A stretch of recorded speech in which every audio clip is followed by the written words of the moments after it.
Bienvenue dans la BD de la semaine dernière. Prenez vos places, aujourd'hui on s'installe au Petit Théâtre des Opérations. Le Petit Théâtre des Opérations, c'est une bande dessinée scénarisée par Julien Hervieux, au dessin Monsieur le Chien et c'est aux éditions Fluide Glacial. On s'en souvient tous, le 20 avril, Napoléon est exilé sur l'île d'Elbe. J'espère qu'il avait pris le Petit Théâtre des Opérations pour se divertir un peu de ces histoires croustillantes. Mais dis-moi Gilles, de quoi ça parle le Petit Théâtre des Opérations ?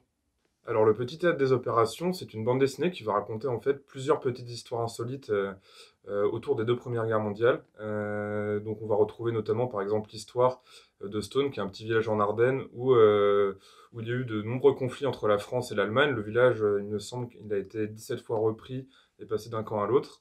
Et notamment pendant cette bataille de Stone, Bataille de Stone. il y aura un char français qui va tenir tête à 13 chars allemands. Donc voilà, c'est le genre de petites histoires qui durent à chaque fois 4 ou 5 planches qu'on va retrouver dans cette bande dessinée.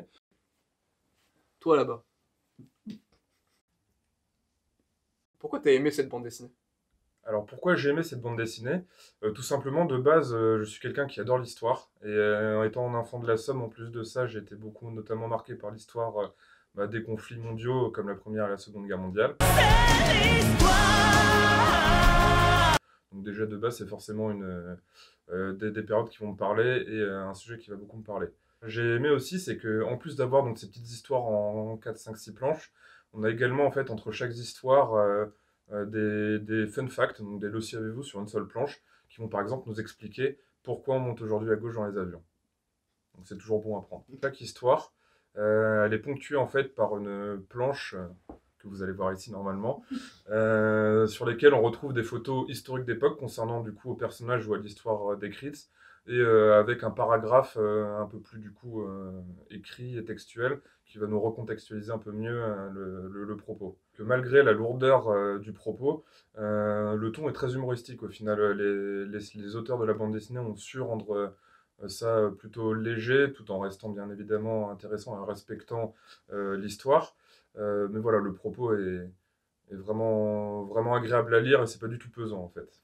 Voilà, donc si je devais conclure, je dirais que cette bande dessinée permet d'apprendre la grande histoire à travers de petites histoires qui concernent de grandes personnes. Et voilà, c'est pour ça que j'ai beaucoup aimé ce livre. Merci à toi Gilles pour ton super avis sur cette bande dessinée. Et vous, dites-nous en commentaire quel type d'objet de guerre vous êtes. Gilles, mais quel type d'objet de guerre tu es ? Je pense que je serai un énorme zeppelin. Merci à tous d'avoir regardé la vidéo, n'hésitez pas à vous abonner, à lâcher un like, et à dans 2 semaines prochaines.